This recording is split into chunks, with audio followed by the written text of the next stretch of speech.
그래서 관은 없는 장도 있고 있는 장도 있어요. 예, 그 다음에 여러분이 가장 익숙하신 게 바로 조죠. 1조, 2조, 3조, 4조. 이런 식으로 구성이 돼 있어요. 그래서 구성의 기본 개념을 좀 잡고 계시고요. 예, 그러면은 법에 대한 설명은 다 끝났어요. 예, 그럼 이제 1장 1절에 뭐부터? 1조부터 보시죠. 그럼 1조, 모든 법의 1조에는 뭐가 있다? 관세법의 목적이 들어가 있습니다. 그 법에 목적이 있어요. 관세법에도 예, 당연히 1조에 목적이 있는 거죠. 그래서 이 목적이 나오는데요. 자, 목적도 암기하시는 게 아니에요. 자, 이거는 한 15년 전에 한 번 시험 문제 나오고 나온 적은 없어요. 하지만 그냥 뭐 기본으로 알고 계셔야 되는 거죠. 자, 내용 보시면 어떻게 돼요? 관세법은 관세 부가징수 및 수수입 통관을 적정하게 하고 관세 수입을 확보함으로써 국민경제 발전에 이바지하는 목적으로 한다라고 돼 있는데요. 자, 여기서 문장을 잘 보시면은 처음 두 가지 개념은 수단이 돼요. 어떤 뭘 하기 위한 수단. 그리고 세 번째 개념은 작은 목적. 네 번째 마지막은 궁극적인 목적. 이렇게 구성이 되는 거를 문장에서 파악하실 수 있어요. 근데 이거는 암기가 아니죠. 왜 그러냐면 앞에서 이미 뭘 공부하셨어요? 관세법은 크게 두 구조를 갖는다고 공부하셨잖아요. 하나는 뭐 과세를 위한 법, 하나는 통관을 위한 법. 그게 그대로 담겨 있잖아요. 과세의 기본 개념이 뭐예요? 부가징수의 적정인 거죠. 다음에 통관을 위한 법, 말 그대로 통관을 적정하게 하자. 두 줄기를 잘하자라는 거잖아요. 근데 앞에서 이것도 기억하시죠? 관세법이 부과하는 목적은 뭐다? 모든 조세의 목적은 재정 수입 확보.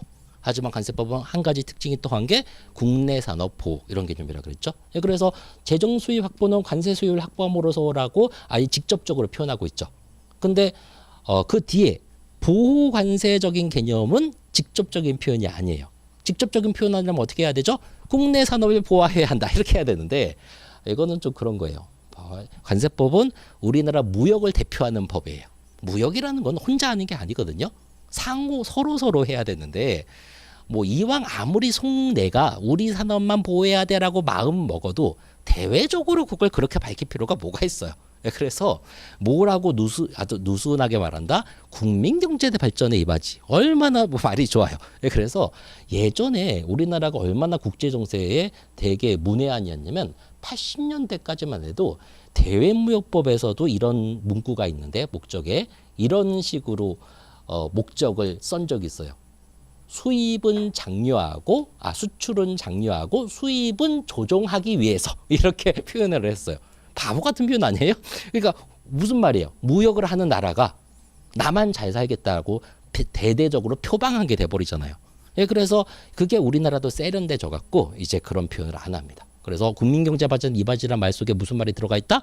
국내 산업 보호란 말이 들어가 있다고 생각하시면 돼요. 그래서 그렇게 세련돼지면서 무역의 3대 기본법이라고 말했던 대외무역법, 외국환 거래법도 마지막 끝 문장은 뭐로 끝난다? 국민경제 발전의 이바지로 끝나요.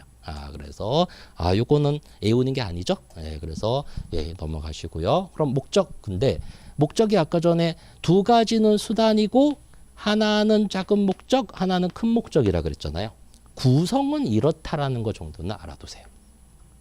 왜 그러냐면 제가 15년 전에 한번 시험 문제 나왔다 그랬잖아요. 자, 그게 시험 문제가 어땠냐면은 여기는 네 가지 요소를 전부 다 보기에 담았어요. 그리고 나서 문제는 뭐였냐면 다음 중 관세법의 목적인 것은 전부 다 답이죠. 근데도 고르래요. 뭘 골라야죠? 궁극적인 걸 골라야죠. 만약에 이 보기가 없었으면 뭘 골라야 했을까요? 두 번째 걸 골랐어야 했었던 거죠. 여러분 항상 잊지 마세요. 객관식 문제라는 건 가끔 정답을 맞추는 문제도 있어요.